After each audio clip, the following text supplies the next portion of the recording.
அன்பான மாணவர்களுக்கு டேவிட் அன்போட அன்பான வணக்கங்கள். லாஸ்ட்டு கிளாஸில் வச்ச டெஸ்ட்டில் எல்லோரும் சூப்பராக பண்ணியிருந்தீங்க. ரொம்ப மார்க் கம்மியாக வாங்கினவங்க லோவாக ஃபீல் பண்ண வேண்டாம். ப்ராக்டிஸ் பத்தலை, அவ்வளோதான்.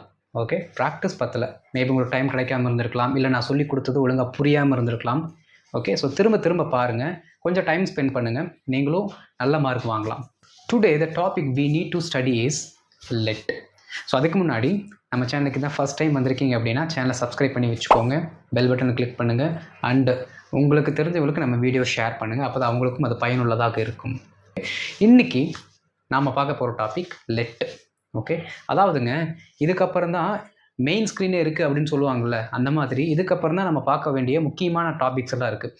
அந்த முக்கியமான டாபிக்ஸ்க்கு தேவையான சின்ன சின்ன அந்த இன்க்ரிடியன்ட்ஸ் எல்லாம் என்னவோ அதை நம்ம ஃபஸ்ட்டு கரெக்ட் பண்ணி வச்சுட்டு அதுக்கப்புறம் மெயின் டாப்பிக்குள்ளே ஜம்ப் பண்ணலாம். ஓகே, ஸோ அடுத்து நம்ம படிக்க போகிற எல்லா டாபிக்ஸ்க்குமே தேவையானது நான் இது வரைக்கும் உங்களுக்கு ஃபீட் பண்ணியிருக்கேன். இதெல்லாம் தெரியாமல் நம்ம அந்த டாப்பிக்கை கற்றுக்க முடியாது. ஓகே, ஸோ லெட் அப்படிங்கிற ரொம்ப முக்கியமான ஒரு டாபிக். அதை இந்த கிளாஸில் கிளியராக பார்த்துடலாம். ரைட், லெட்டோட சரியான தமிழாக்கம் பார்த்திங்கன்னா விடு. ஓகே, அதாவதுங்க இந்த விடு அப்படிங்கிற வார்த்தையை கொண்டு வருகிற இந்த லெட்டை நம்ம மெயின் வெர்பாகவும் சென்டென்ஸில் யூஸ் பண்ணலாம். அதை எப்படி யூஸ் பண்ணலாங்கிறத நான் சொல்கிறேன். ஓகே, இப்போ பாருங்கள், இந்த லெட்டை வச்சு நம்ம யூஸ் பண்ணுறதுக்கு ஃபஸ்ட்டு தேவையான ஒரு வாக்கிய அமைப்பு என்னென்னா கட்டளை வாக்கியம். This is called imperative sentence in English. ஆங்கிலத்தில் இதை நம்ம என்னென்னு சொல்லுவோம் அப்படின்னா இம்பரேட்டிவ் சென்டென்ஸ் அப்படின்னு சொல்லுவோம். கட்டளை வாக்கியம். வாட் இஸ் கட்டளை வாக்கியம்? What is imperative sentence?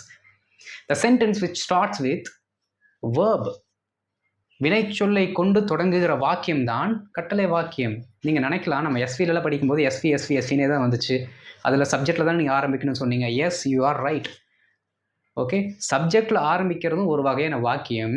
ஆனால் இந்த கட்டளை வாக்கியம் மட்டும் எப்பொழுதுமே வினைச்சொல்லை கொண்டே தொடங்கும். அது ஒரு விதி. ஓகே, பாருங்களேன், வினைச்சொல்லாம் என்ன நமக்கு தெரியும். நான் ஒரு 4 எழுதி வச்சுருக்கேன், ஒரு நமக்காக ஈஸியாக புரிகிற மாதிரி இருக்கிறதுக்காக. ஓகே, கோ, போ, க்ளோஸ், மூடு, டேர்ன் ஆஃப், ஏதாவது ஒரு விஷயத்தை அணைக்கிறது, லைட்டோ ஃபேனோ சம்திங், ட்ரைவ், ஓட். Okay, these are all the very easiest examples that we can easily play with. இந்த மாதிரி ஈஸியான எக்ஸாம்பிள்ஸ் கூட நம்ம அப்படியே பயங்கரமாக விளாண்டுடலாம். ஓகே, சரி கவனிங்க, இது நமக்கு வேணும். என்னது? இந்த மெயின் வேர்ப் ஃபஸ்ட் நமக்கு வேணும். ஏன்னா அதில் தான் என்ன ஆகுது, இந்த பர்டிகுலர் கட்டளை வாக்கியம் தொடங்குகிறது. அடுத்து இது என்னன்னு சொல்லுவோம்? Very good, possessive pronoun. பொசசிவ்னா உடைமை, நம்மக்கிட்ட இருக்கிறது, அப்போ உடைமை, அதை மட்டும் ஞாபகம் வச்சுக்கோங்க. ரைட், இப்போ ஹிஸ்ஸுன்னா அவனுடையன்னு அர்த்தம். நீங்கள் என்றைக்குமே ஒரு சென்டென்ஸ் பேசும்போது ஹிஸ்ஸு, ஹெர்ரு, தயர், அவர்னு போட்டுட்டிங்கன்னா தயவு செய்து அதை தொடர்ந்து ஒரு நவுனை போட்டு பழகுங்க. ஏன்னா அதான் ஃபுல் மீனிங் கொடுக்கும். ஹிஸ்ஸுன்னா அவனுடைய, ஹெர்னா அவளுடைய, தயர்னா அவர்களுடைய. அவர்களுடையனா என்ன? அவர்களுடைய பணமா, அவர்களுடைய கேரக்டரா, அவர்களுடைய சொந்தக்காரங்களா? அவர்களுடையன்னு போட்டுட்டா அதுக்கு பின்னாடி ஏதாவது ஒரு நவுனை போட்டால் மட்டுமே அந்த particular possessive pronoun will get completed. அது என்ன ஆகுனா பூர்த்தி அடையும். ஓகே, ஸோ பாருங்கள், அவனுடைய, அவர்களுடைய, எங்களுடைய, உங்களுடைய, என்னுடைய, இதெல்லாம் பொசசிவ் ப்ரொனவுனில் வந்துடும். Next object.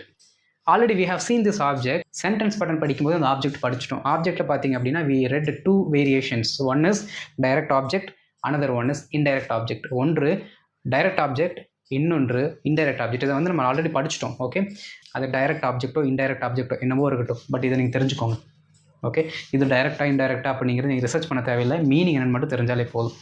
ஹிம்னா அவனை, ஹெர்னா அவளை, தெம்னா அவர்களை, அஸ்னா எங்களை, மீனா என்னை, யுவர்னா உன்னை, இல்லாட்டி உங்களை. If you want to give a respect to a someone we should use உங்களை. அந்த டோனில் நம்ம எடுத்துக்கலாம். இல்லை நம்ம ஃப்ரெண்டுக்கிட்ட பேசுகிறோம், நமக்கு ஈக்குவலாக இருக்கவங்ககிட்ட பேசுகிறோம், இல்லை நமக்கு சின்ன வயசில் இருக்கவங்ககிட்ட பேசுகிறோம் அப்படின்னா நம்ம என்ன பண்ணலாம்? உன்னை அப்படின்னு சொல்லிக்கலாம். Okay, right. இப்போ பாருங்களேன், இந்த ஆப்ஜெக்டில் வர்ற எல்லாத்தோட சவுண்டுமே தமிழில் சொல்கிறேன், தமிழ் சவுண்ட் எல்லாமே ஐன்னு தான் முடியும். அவனை ஐ, அவளை ஐ, அவர்களை ஐ, எங்களை ஐ, மீதியும் ஐ தான் முடியும்.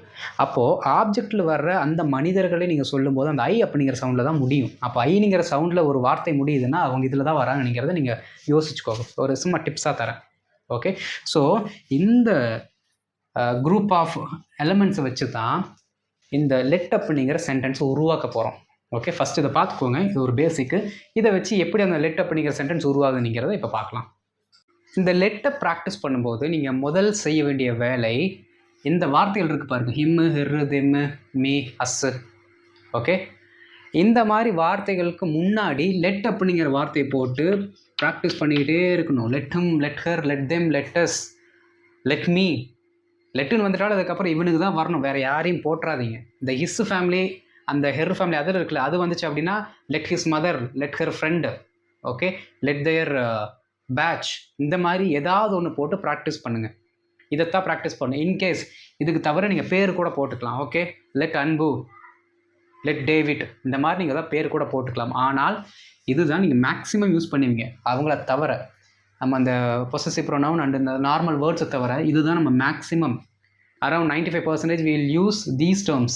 ஓகே, ஸோ லெட்டு அப்படின்னு சொல்லிட்டு இந்த வார்த்தையில் திரும்ப திரும்ப கண்டினியூஸாக ப்ராக்டிஸ் பண்ணுங்கள். ஓகே, அடுத்து இங்கே வாங்க. ஆல்ரெடி நம்ம வந்து ஒரு 4 வேர்ப் எழுதி வச்சுருக்கோம். அதை கொஞ்சம் எக்ஸ்டெண்ட் பண்ணியிருக்கேன். கோ, போ, அதை வந்து இன்னும் கொஞ்சம் அதை எங்கே போகணும் அப்படிங்கிறத நம்ம ஆட் பண்ணிக்கலாம். அப்போ தான் கட்டளை வாக்கியம் கம்ப்ளீட் ஆகும். கோ எங்கே? டு த பீச், கடற்கரைக்கு போ. கோ டு த பீச், நீங்கள் எப்படி வேணால் மாற்றிக்கலாம். Go to the office, go to the hotel, go to the railway station. அங்கே போ, அந்த இடத்துக்கு போன்னு சொல்கிறதுக்கு நம்ம டூ போட்டு சொல்கிறோம். Okay, go to the beach, கடற்கரைக்கு போ. க்ளோஸ் த டோர், கதவை மூடு. க்ளோஸ், மூடு, எதை மூடணும்? கதவை மூடு. Close the door. இங்கே தான் என்ன ஆகுது அப்படின்னா ஃபஸ்ட்டு வேர்பு வருது, அதுக்கப்புறம் நவுன் வருது. Verb noun, verb noun, verb noun. Okay, அப்போ அப்படியே நீங்கள் வந்து என்ன பண்ணிக்கலாம்னு மீனிங் அண்டர்ஸ்டாண்ட் பண்ணிக்கலாம். டேர்ன் ஆஃப், அணை, எதை? லைட். டிரைவ், ஓட்டு, எதை? The car. Okay, turn off the light, விளக்கை அணை. டிரைவ் த கார், காரை ஓட்டு. இதுதான் ஃபஸ்ட்டு ஸ்டெப். ஒரு வேர்பை வச்சுட்டு அதுக்கப்புறம் ஒரு நவுனை போட்டு அந்த வாக்கியத்தை கொஞ்சம் பெருசாக்குங்க. Okay, right. அடுத்து நம்ம என்ன பண்ண போகிறோம் அப்படின்னா இந்த கட்டளை வாக்கியத்து கூட இந்த லெட்டு உறுப்பினர்களை நம்ம ஆட் பண்ணுறோம் அப்படின்னா லெட்டு சம்பவம் முடிந்தது. பாருங்கள், இப்போது இதே சென்டென்ஸை அப்படியே அங்கே தூக்கி எழுதியாச்சு. கோ டு த பீச், கடற்கரைக்கு போ. க்ளோஸ் த டோர், கதவை மூடு. அப்படியே எழுதியாச்சு. இப்போ என்ன பண்ணுறோம் அப்படின்னா இந்த உறுப்பினர்களை அங்கே என்ன பண்ணுறோம்னா இணைக்கிறோம். ஓகே, அப்போ என்ன ஆகும்னா லெட்டு ஃபஸ்ட்டு வந்துடணும், கட்டளை வாக்கியம் பின்னாடி வரணும். லெட்டை தொடர்ந்து கட்டளை வாக்கியம் வர வேண்டும். ஃபார் எக்ஸாம்பிள் லெட் ஹிம், அதை ஃபஸ்ட் நான் போடுறேன். லெட் ஹிம், லெட்டுக்கு என்ன மீனிங்? விடு, கடற்கரைக்கு போ. இப்போ ஹிம்முன்னா அவனை, அவனை கடற்கரைக்கு போக விடு. அவ்வளோதான், முடிஞ்சு போச்சு. Let him go to the beach சொல்லும்போது வேகமாக சொல்லி பழகணும். Go to the beach, let him go to the beach, let me go to the beach, let her go to the beach, let them go to the beach, let's go to the beach. முடிஞ்சு போச்சு. இதுதான் லெட்டு. நல்லா practice பண்ணிக்கணும். Okay, இது எங்கே நம்ம use பண்ணுறோம் அப்படின்னா ப்ரெசென்ட்டில் இப்போ போகிற மாதிரி யூஸ் பண்ணலாம், இல்லாட்டி ஃப்யூச்சருக்கும் நம்ம லெட்டை யூஸ் பண்ணிக்கலாம். இந்த 2 இடத்துல என்ன ஆகும்னா நம்ம லெட்டு வந்து வேலை செய்யும். ஓகே, புரியுதுங்களா? லெட்டை முன்னாடி போட்டாச்சு, அதை தொடர்ந்து ஒரு object. Let him go to the beach, let him go to the beach, let him go to the school, let him go to the office. உங்களுக்கு மீனிங் புரிஞ்சிச்சு. அப்போது விடு, அவனை கடற்கரைக்கு போக விடு, இது ஒரு மீனிங். இன்னொரு மீனிங்கில் வரும், அவன் போகட்டும், அந்த மீனிங்கில் வரும். போக விடு இல்லாட்டி போகட்டும், இப்படி கூட சொல்லலாம். அவன் கடற்கரைக்கு போகட்டும், let him go to the beach, அவன் கடற்கரைக்கு போகட்டும். let her go to bed, அவள் தூங்க போகட்டும். go to bed அப்படின்னா தூங்க செல்னு அர்த்தம், மெத்தைக்கு போன அர்த்தம் கிடையாது. கோ டு பெட் அப்படின்னா தூங்க செல் அப்படின்னு அர்த்தம். Okay, let her go to bed, அவள் தூங்க போகட்டும். Let them buy a chocolate, அவர்கள் சாக்லேட் வாங்கட்டும். புரியுதுங்களா? ஸோ 2 மீனிங்களும் நீங்கள் எடுத்துக்கலாம். ஓகே, அது உங்களோட அண்டர்ஸ்டாண்டிங் பொறுத்து. நீங்கள் எப்படி ப்ராக்டிஸ் பண்ண வருவீங்களோ அப்படி ப்ராக்டிஸ் பண்ணிக்கோங்க. பட் 2 மீனிங் மறக்கக்கூடாது. சரிக்கா? நீங்கள் அடுத்து க்ளோஸ் தி டோர், கதவை மூடு. Okay, she let her close the door, அவள் கதவை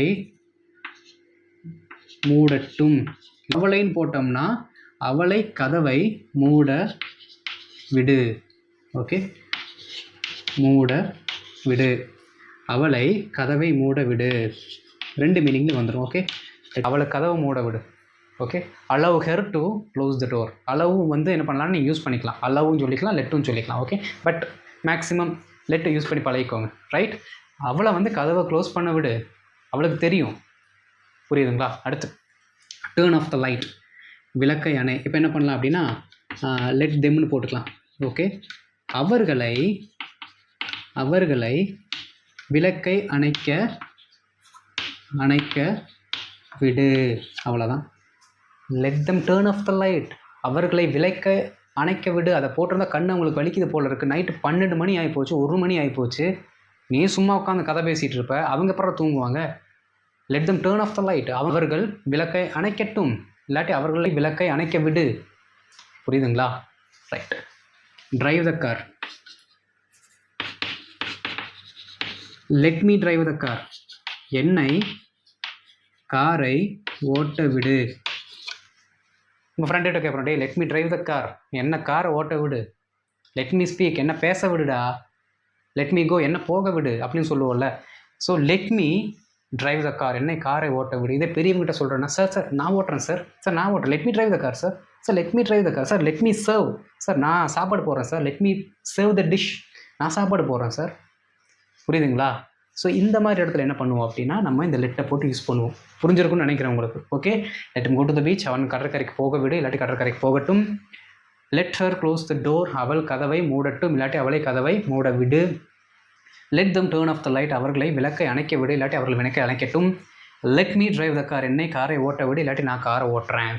ஓகே, இது எல்லாமே என்னென்னா என்னை அந்த வேலை செய்ய விடு, இல்லாட்டி ஒருவரை அந்த வேலை செய்ய விடு அப்படிங்கிற மீனிங்கில் தான் வருது. அலோவ் பண்ணுறதுக்கு சொல்லுது. ஓகே, அந்த வேலையை அவங்கள செய்யறதுக்கு பெர்மிட் பண்ணு, அந்த மீனிங்கில் இது வருது. இதுக்கு அடுத்து இன்னும் ஒரு சில வார்த்தைகளை நம்ம முன்னாடி இணைத்தோம் என்றால் இது ஒரு சூப்பரான ஃபுல் சென்டென்ஸாக மாறிடும். பாருங்களேன், நம்மக்கிட்ட ஒரு 7 ப்ரனவுன் இருக்காங்களா, ஐவி யூதே, அதில் அந்த 4 பேர்த்து மட்டும் எடுத்துக்கலாம். ஃபஸ்ட்டு 4 பேர் இவங்க என்ன பண்ணுறோம் அப்படின்னா அப்படியே முன்னாடி ஆட் பண்ணுறோம். இங்கே பாருங்கள், ஐ, இந்த ஐயை போட்டுட்டு இங்கே இடையில எந்த ஒரு வேர்பு சேர்க்காமல் அப்படியே சேர்த்திருங்க. Okay, I let him go to the beach, நான் அவனை கடற்கரைக்கு போக விடுகிறேன், நான் அவனை கடற்கரைக்கு போக விடுகிறேன். அவ்வளோதான், நான் அவனை அலோவ் பண்ணுறேன். I let him go to the beach, what is your problem. I let him go to the beach, நான் அவளை கடற்கரைக்கு போக விடுகிறேன். வாட் இஸ் யுவர் ப்ராப்ளம், உன்னோட ப்ராப்ளம் என்ன அப்படின்னு ஒரு எக்ஸ்ட்ரா ஒரு சென்டென்ஸை போட்டு நீங்கள் ப்ராக்டிஸ் பண்ணுங்கள். ஓகே, இப்படியும் சொல்லலாம். இல்லாட்டி வில்லு போட்டுக்கலாம். I will let him go to the beach, நான் அவனை கடற்கரைக்கு போக விடுவேன். அவன் வேலையை முடிச்சிட்டா I will let him go to the beach, அவன் வேலையை முடித்து விட்டால் நான் அவனை கடற்கரைக்கு போக விடுவேன். ஓகே, இங்கே விடுகிறேன் இருக்குது, ஏன்னா அது ப்ரெசென்ட்டில். ஃப்யூச்சரில் சொல்லும்போது விடுவேன். ஓகே, ஸோ ஐ வில்னு போட்டிங்கன்னா நான் இதுக்கப்புறம் அவனை அலோவ் பண்ணுவேன்னு அர்த்தம். ஐன்னு மட்டும் போட்டிங்க அப்படின்னா இப்போ நீங்கள் அவனை ப்ரெசென்ட்டாக என்ன பண்ணுறீங்க, அலோவ் பண்ணுறீங்கன்னு அர்த்தம். ஓகே, அடுத்து பாருங்கள், வி போட்டுக்கலாம். வி வில்னு போட்டு சொல்லித்தரேன். We will let her close the door, நாங்கள் அவளை கதவை மூட விடுவோம். ஓகே, நைட்டு ஹாஸ்டல் என்ன பண்ணுறாங்க அப்படின்னு எல்லாருமே கதவை திறந்து வச்சுட்டே தூங்குங்க அப்படின்னு சொல்கிறாங்க. அப்புறம் ஒரு புது ரூல் வருது, இல்லை எல்லாத்துக்கும் வந்து சேஃப்டி மெஷர்மெண்ட்டுக்காக நம்ம என்ன பண்ணுறோம் அப்படின்னா கதவை மூட சொல்கிறோம் அப்படின்னு ஒரு என்ன பண்ணுறாங்க அப்படின்னா ஒரு ரூல் போடுறாங்க. அப்போ உடனே என்ன சொல்கிறாங்க, அந்த வார்டன் என்ன சொல்கிறாங்கன்னா, okay we will let her close the door, அப்போ நாங்கள் அந்த பொண்ணை வந்து என்ன பண்ணுவோம்னா கதவை வந்து மூட விடுவோம். We will let her close the door, நாங்கள் அந்த பொண்ணை கதவை என்ன பண்ணுவோம், மூட விடுவோம். ஓகே, அப்படிங்கிற மீனிங்கில் வரும். அடுத்து யூ வில்லு போட்டு பேசிக்கலாம். You will let them turn off the light, you will let them turn off the light, நீ அவர்களை அந்த விளக்கு அணைக்க விடுவாய். ஃப்யூச்சரில் விடுவாய், ஏன்னா நம்ம என்ன போட்டோம், வில்லு போட்டோம். நீங்கள் மேக்ஸிமம் டைரெக்டாக இந்த வில்லு போட்டு யூஸ் பண்ணி பழகுங்க, ஏன்னா மேக்ஸிமம் இதான் யூஸ் பண்ணுவோம். இப்போ நீங்கள் ஒரு இடத்துல ரெஸ்யூமே கொடுக்க போகிறீங்க, இல்லாட்டி இன்டர்வியூ வந்து அட்டன் பண்ணிவிட்டு லாஸ்ட் எட்ஜ் ஆஃப் த மூமெண்ட்டில் இருக்கும்போது என்ன சொல்லுவாங்க அப்படின்னா, okay sir we will let you know, let you know. புரியுதா உங்களுக்கு? இங்கே பாருங்க, we will let you know, we will let you know, நாங்கள் உங்களுக்கு தெரியப்படுத்துவோம். நாங்கள் உங்களுக்கு தெரியப்படுத்துவோம். I will let you know, நான் உங்களுக்கு தெரியப்படுத்துகிறேன். அந்த மீனிங் தான் அவங்க சொல்லியிருக்காங்க இவ்வளோ நாள். ரைட், கவனிங்க. We will you will let them turn off the light, நீ அவர்களை விளக்கு அணைக்க விடுவாய். ஓகே, ஆர்டர் கொடுத்தாச்சு ஆல்ரெடி. ஸோ இதுக்கப்புறம் என்ன பண்ணுவோம், நீ அவங்கள விளக்கு அணைக்க விடுவாய். You will let them turn off the light. Next இங்கே தே, நான் சொல்கிறேன் அப்போ இன்றைக்கி வந்து அவங்க கூட நான் வந்து ஒரு டூர் போகிறேன். ஓகே, ஒரு இடத்துக்கு நான் போகிறேன். என்ன பண்ணுவாங்க, அவங்க என்னை வந்து கார் ஓட்ட விடுவாங்க. They will let me drive the car, அவங்க என்ன காரை ஓட்ட விடுவாங்க. So this will be a wonderful opportunity for me to learn driving. So driving learn பண்ணுறதுக்கு இது எனக்கு ஒரு நல்ல ஒரு ஆப்பர்ச்சுனிட்டியாக இருக்கும். ஏன் அப்படின்னா அவங்க என்ன காரை ஓட்ட விடுவாங்க. They will let me drive the car, they will let me drive the car. அவ்வளோதாங்க, ரொம்ப சிம்பிள். அப்போ நீங்கள் எதுலேருந்து ப்ராக்டிஸ் பண்ணணும், கட்டளை வாக்கியத்தை போடுறீங்க, அதுக்கு முன்னாடி லெட்டை போடுறீங்க, அதுக்கப்புறம் ஒரு நவுனை போடுறீங்க, நவுனு வேர்பு போட்டுக்கிறீங்க. இப்படி ப்ராக்டிஸ் பண்ணுங்கள். இதே மாதிரி நீங்கள் என்னென்ன இந்த கட்டளை வாக்கியத்தை மட்டும் முடித்து மாற்றினீங்கனாலே போதும். இங்கே நம்ம போட்டிருக்கோம்ல, இந்த சினாரியோவை மட்டும் மாற்றினீங்கன்னா the entire meaning of the sentences will get changed. அந்த கட்டளை வாக்கியத்தை மட்டும் மாற்றினீங்கன்னா எல்லா சென்டென்ஸோட மீனிங் ஃபுல்லாக மாறும். இப்போ ஈஸியாக இருக்கா? இப்போ உங்களால் வந்து லெட்டை போட்டு ஒரு சென்டென்ஸ் பேச முடியுமா? அப்போ லெட்டு எதுக்கு யூஸ் பண்ணுறோம்? ப்ரெசென்ட்டில் நம்ம ஒரு வேலை செய்கிறதுக்கும், இல்லை ஃப்யூச்சரில் இதுக்கப்புறம் நம்ம ஒரு வேலையை செய்கிறதுக்கும், இல்லாட்டி ஒருத்தங்கள அந்த வேலையை செய்ய அலோவ் பண்ணுறதுக்கும் நம்ம சொல்லுவோம். ஓகே, அடுத்து உங்களுக்கான ஹோம்ஒர்க் என்ன அப்படின்னா, நான் சொல்கிறத கரெக்டாக என்ன பண்ணணும், நீங்கள் வந்து கமெண்ட்டில் போட்டுடணும். ஓகே, என்னை இந்த 25 நாட்கள் கோர்ஸை எடுக்க விடுங்கள், என்னை இந்த 25 நாட்கள் கோர்ஸை நடத்த விடுங்கள். ஓகே, இந்த டாபிக் உங்களுக்கு புரிஞ்சிருக்குன்னு நினைக்கிறேன். ஸோ இதான் நம்ம சேனல் ஃபஸ்ட் டைம் வரீங்கன்னா சேனலை சப்ஸ்கிரைப் பண்ணிக்கோங்க, ஷேர் பண்ணுங்கள், பெல் பட்டன் கிளிக் பண்ணுங்கள். ஓகே, அப்போ தான் நான் போடுற வீடியோஸ் உங்களை வந்து சேரும். அடுத்த கிளாஸில் பார்க்கலாம். தேங்க்யூ.